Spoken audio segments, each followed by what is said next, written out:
You're so inefficient, that's why it takes you forever to do the housework. I pretended not to hear and ignored him. Unperturbed, Sam continued. High school dropouts are really dumb, aren't they? You're an eyesore, so please just go away. I was irked, but chose to continue ignoring him. Seemingly bored by my lack of reaction, Sam deliberately came over to me and kept up his verbal abuse. You've been hearing me, right? I don't want to be around someone useless, so just disappear now. What are you on about now? Stop it with the insults, we're not kids. Seeing he finally got a reaction, Sam smirked and said, Shut up. Don't act like a mom when you're nothing but lowlife scum. At that, I realized I didn't need to tolerate it anymore. Right, your real mom is that woman, after all. Huh? My name is Misery. I'm a stay-at-home mom. I married my husband Harry 7 years ago, and our marriage is strong. However, there's one problem. Harry's son from his previous marriage, Sam. Harry had divorced once, and he got custody of Sam. I first met Sam when he was 11 years old, in 5th grade. Initially shy, Sam soon warmed up to me. Seeing this, Harry began to seriously consider marrying me. We did things like shopping together and family trips, building a good relationship even without blood ties. Now, Sam is 18. And in his senior year of high school, a challenging age. I was struggling with how to interact with him. Back in middle school, Sam was smart and good-looking, which made him quite popular. He didn't report everything to me, but I often saw letters from girls casually left on his desk. On his birthday, he'd bring home more gifts than he could carry in both hands.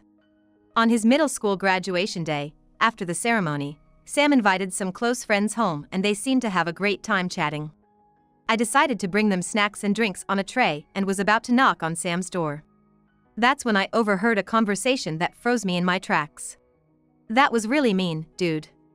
How could you say something like that to her? What are you talking about? When Kelly confessed to you, remember? Oh, you mean that nerdy girl with glasses? I was shocked to hear Sam speak so disparagingly about a girl's appearance. It was the first time I'd heard such foul language. How could she have the nerve to confess to me with that face? She should know her place. That's awful. That's why I told her to look in the mirror and see if she's even worthy of confessing to someone, to save herself further embarrassment. You really are popular, huh?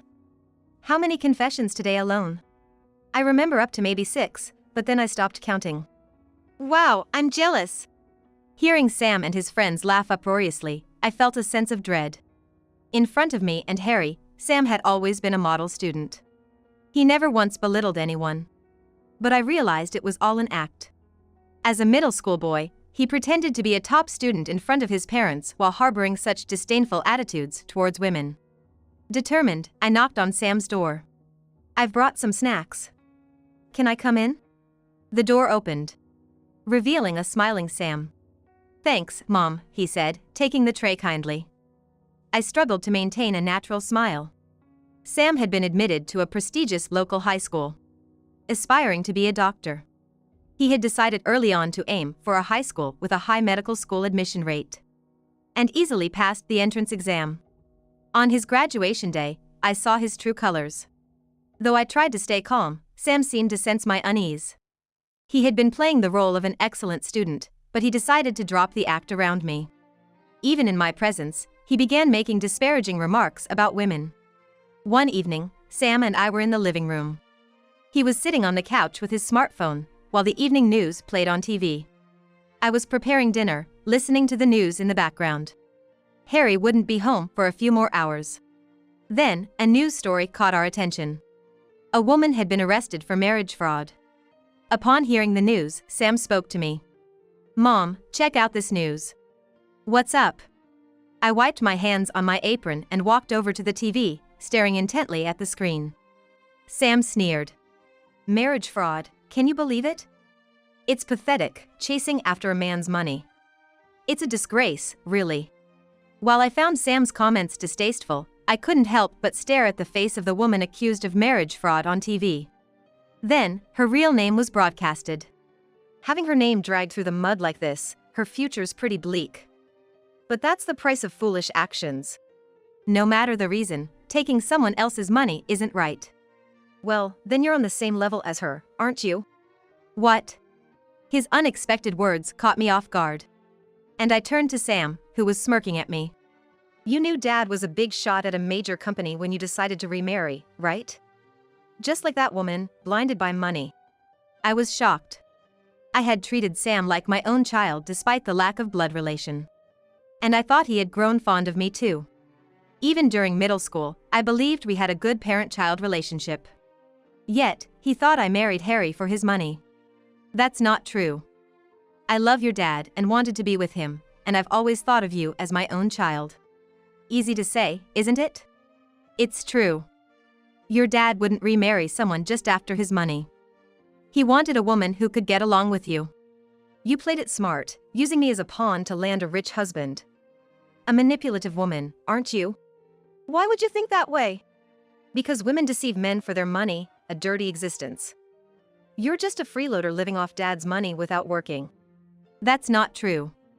I have reasons for being a stay-at-home mom. Before I could finish, Sam interrupted me, his tone harsher.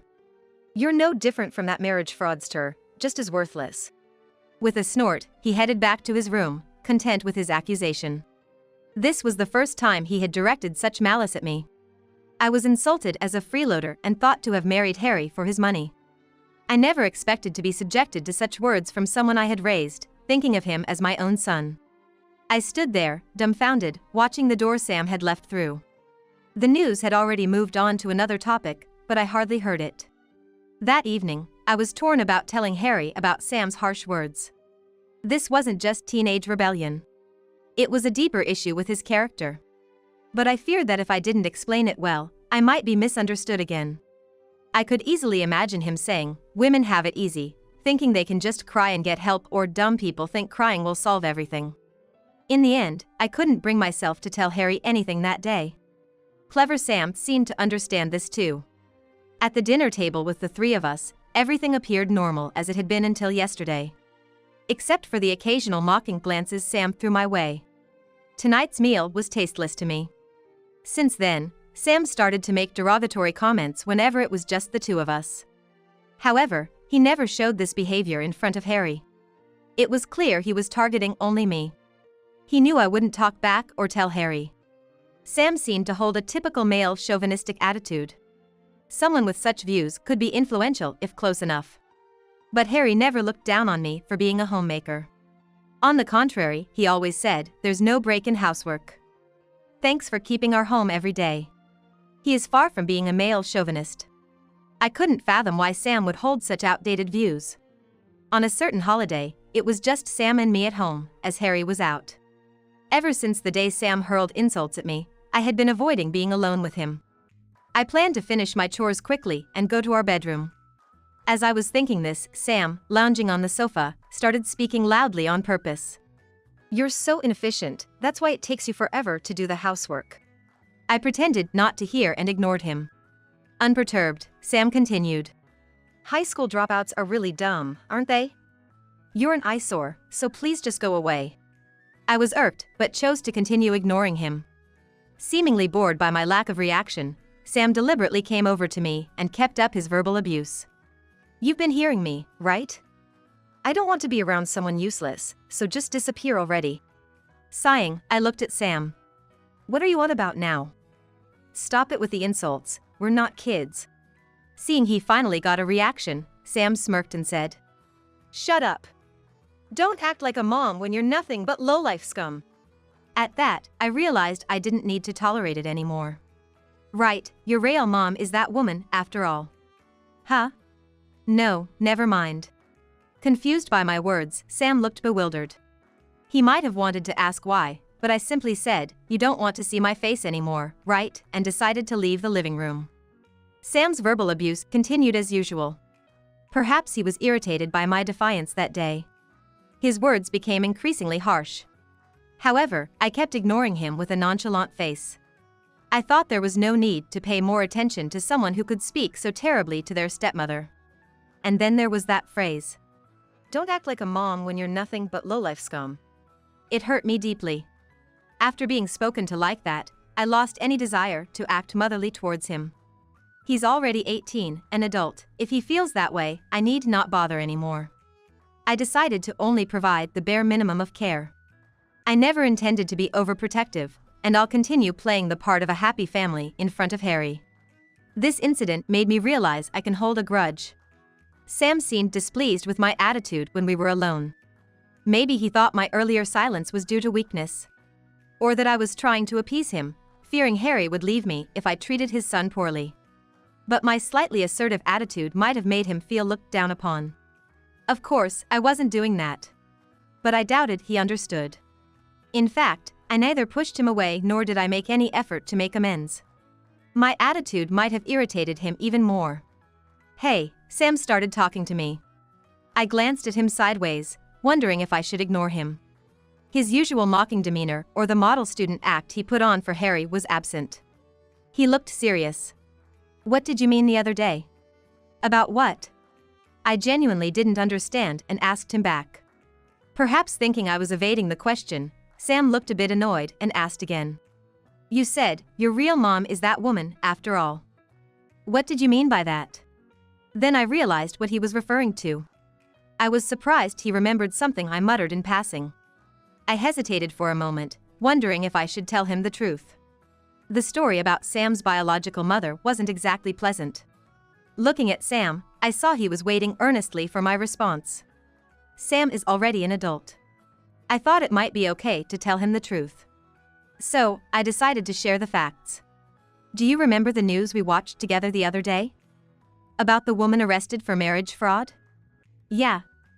I remember. Her real name was broadcasted, and they even showed her face when she was arrested. What does that have to do with my mom? That woman is your biological mother. What? Sam's eyes widened as he stared at me in disbelief. His expression shifted from shock to confusion and suspicion. It was clearly reflecting his reluctance to believe, his denial. What are you saying? Are you taking revenge because I've been awful to you? You really are a wicked woman. There was a sense of panic in Sam's words. I wish it were a lie, but it's the truth. His expression turned to utter despair. He looked so weak, as if he might collapse with a mere breath. When I saw that news, I recognized the woman's face. I was wondering who she was when her name was reported, and I thought she might be your real mom. Harry also saw the news online and confirmed it, so there's no mistake. No. But how do you know what my real mom looks like? Have you ever met her? I had decided to answer all his questions honestly from the moment I started this topic. Lying wouldn't work, Sam is too smart not to notice. I haven't met her directly, but Harry showed me a photo of her. He told me to remember her face and to run away immediately if she ever appeared before us. Run away? What does that mean? I conveyed to Sam the story I had heard from Harry. No matter how painful it might be for him. The reason for their divorce was your biological mom's bad behavior with men. She used to splurge on luxury with money from various men, even when she was living with Harry. Harry tried to stop her, but she wouldn't change. He chose to divorce her for your sake, thinking it wasn't good for your upbringing. Sam was so shocked he couldn't speak. He eventually knelt down, utterly dejected. She seemed like the type to do unthinkable things for money, so there was a fear she might kidnap you for ransom. That's why I was told to remember her face and run away with you if anything happened. That's my brilliant self, born from such a low life. Sam muttered to himself in disbelief. Watching him, the seeds of revenge in my heart flared into flames. The woman you've been belittling is your biological mother. How does it feel to know you were born from someone like that? Sam looked up at me sharply. His face a mix of surprise, sadness, and various negative emotions. I was surprised by the harshness of my own words. But my expression remained unchanged, my eyes cold as I looked down at the kneeling Sam. That day, Sam locked himself in his room and didn't come out. Harry was worried and spoke to him from outside the door, but there was no response. I was asked about the situation and simply said that Sam was shocked after learning about his biological mother. Harry seemed to understand and just said, I see. I might not have given many details, but I wasn't lying. Serve him right. Dark emotions were spreading inside me. Since then, Sam has become much quieter. Even when we were alone, he no longer hurled insults at me. Instead, He started avoiding being alone with me, spending more time in his room. The tables had turned compared to before. Part of me felt I might have gone too far, but considering what I had endured, it seemed justified. My feelings were complex. One day, we were having dinner as a family. Sam would only smile and respond when Harry spoke to him, otherwise silently eating his meal. He probably hasn't noticed such a change in behavior. Harry started talking to me. "By the way, I met the manager of the company where you used to work today. Wow, it's been a long time. Was he doing well?" "Yes, he looked well." I told him, "You're doing fine." As we were chatting happily, Sam looked puzzled and joined the conversation. "What are you guys talking about?" "Mom, you used to work?" "Didn't I tell you? Your mom and I met through work originally." "Really?" "Yeah. She used to work at a company that did business with mine. She made quite the impression on me." "Stop it, you're embarrassing me." I playfully scolded Harry as he started to recount our love story, and we laughed together. Sam seemed confused. And a bit flustered. Dad's business partners are all major companies, right? There's no way a high school dropout like Mom could have worked at such a company. Harry looked surprised. "What are you talking about? Your mom isn't a high school dropout." "What?" Sam's face showed shock as he looked back and forth between Harry and me. "Your mom graduated from college." "Sure, she attended high school and college abroad, but still." "Abroad." Due to my parents' work, I decided to go to school abroad for high school and college. I could have stayed in the US given my age, but it was a valuable experience.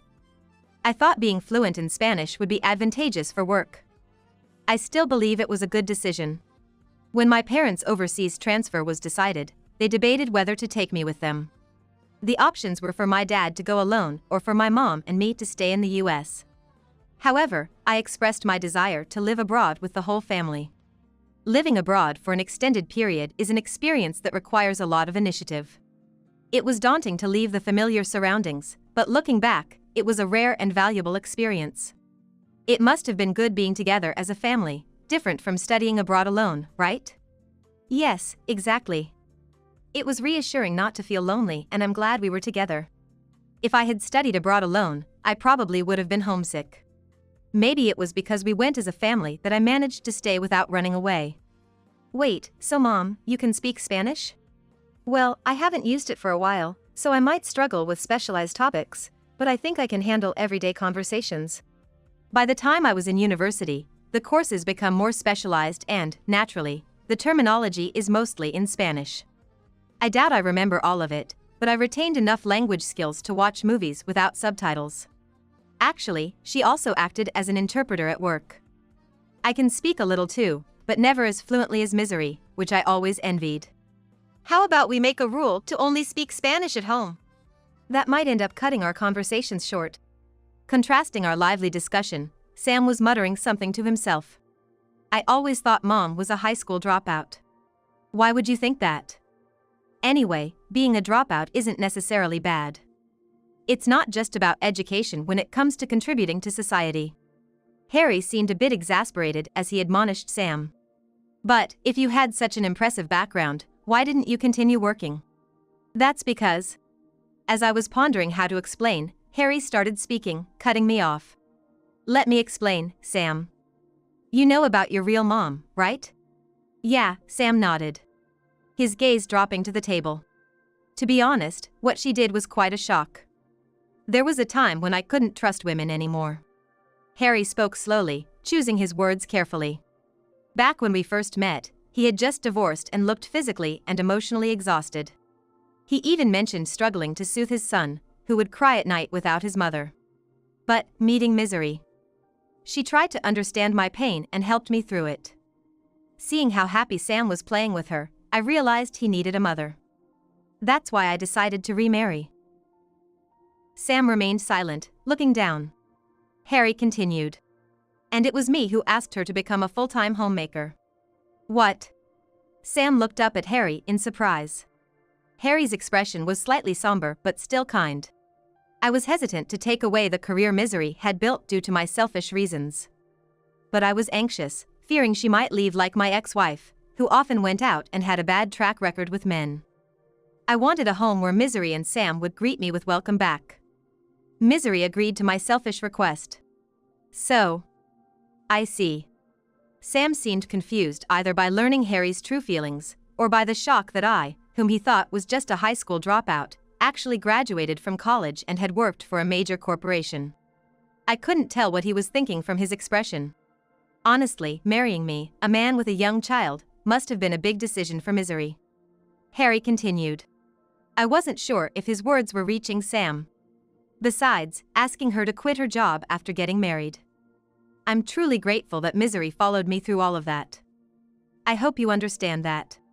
Harry said, patting Sam's head, which was still down. Usually, Sam would shy away from such gestures, but today he didn't resist. He remained with his head down, and his face wasn't visible to us. A few weeks after talking about my past, Harry came home with a stern look. Sam was in his room, and I was the only one in the living room. Welcome back. What's wrong? Did something happen? Why do you ask? Your forehead's all wrinkled. I pointed at my own forehead and exaggeratedly furrowed my brows to mimic him. Harry managed a slight smile at this, but his eyebrows remained knit together. If there's something you can talk about, tell me. I'm here to listen. Thank you. He said, then fell silent for a while. I decided not to pry and started reheating dinner. When I served the warm meal, Harry gestured for me to sit down. I obediently followed his suggestion. Can I talk to you? He then started speaking hesitantly. The next day, after dinner with the three of us, Sam was about to return to his room. Sam, sit down. I have something to talk to you about. Harry said in a weighty tone. The atmosphere tensed up with Harry's unusual demeanor. Sam, sensing something was off, silently took his seat. Do you know a woman named Kelly? Sam seemed taken aback by the sudden question, but after thinking for a while, he answered, No, I don't. Harry sighed. I see, you don't remember her. Don't remember? Have I met this Kelly person? It seems the one who hurts others easily forgets their victim. Harry's voice began to shake. Sam tried to make eye contact with Harry, but Harry covered his face with one hand, avoiding Sam's gaze. I've been thinking, but I really don't remember. Who is this Kelly person? Hearing Sam's words, Harry lifted his face. His eyes were filled with sadness. Do you remember her now, the girl who confessed to you on the day of your middle school graduation? Sam's face turned pale. You seem surprised I know about it. Sam's gaze dropped to his clenched fists on the table. His hands looked shiver. My boss's daughter was Kelly. She confessed to you on graduation day but was hurt badly by your harsh words, so much so that she couldn't leave her room for a while. As I heard the story from my boss, I wondered if she might have been at the same school as you. When I finally heard the name of the person she confessed to, my heart nearly stopped when it turned out to be you. That's... No excuses. Harry sharply rebuked Sam, who was clearly trying to save himself. I was debating whether to tell you about this, but first, I talked to your mother. It turns out you invited friends over on graduation day and made fun of Kelly. Sam, who was sweating nervously, glared at me upon hearing this. You ratted me out to Dad. How dare you, you wicked woman? He yelled at me. The moment he said it, his face turned to fear, looking at Harry. Harry's face was expressionless. It's not like that, Dad. What's not like that? To hurl such abuse at your mother. I'm thoroughly disappointed in you. Harry sighed deeply and turned his face away from Sam. It was a clear sign of rejection. Wait, hear me out. No matter what you say, I can't understand why you'd speak so abusively to women. And shouldn't you be apologizing to your mother, not making excuses to me? At those words, Sam stood up, came before me, and kneeled down. I'm sorry, Mom. I won't say such horrible things again, please forgive me, he said, not lifting his head. He was probably waiting for a response from either me or Harry. I slowly spoke up. Sorry, but an apology made because someone told you to is hardly trustworthy. Sam's position didn't change. But his fingers tensed and trembled. He was probably angry that I wasn't forgiving him after all he had done. You've said terrible things to me when your father wasn't around. I can't trust someone like you. You need to realize that you deserve all this criticism for what you've done. And feel ashamed of yourself for needlessly belittling others, Harry said and then left the living room. I hesitated for a moment, unsure whether to follow Harry or stay. But then I decided to go after him.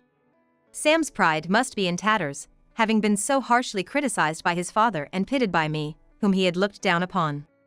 Leaving him alone might be a kinder choice. As I opened the living room door and glanced back at Sam, he was still sitting formally, staring blankly at the ceiling. Things were rough for Sam after that. Harry told him to leave the house after graduating high school. He said, "Stand on your own as a man," but I don't know what Sam, who reacted so angrily, might do. Harry's decision, I realized, was also to protect me from further harm by Sam. Sam attempted to enter medical school, but his performance suffered from the shock of being disowned by his father. He didn't even pass his backup college choices.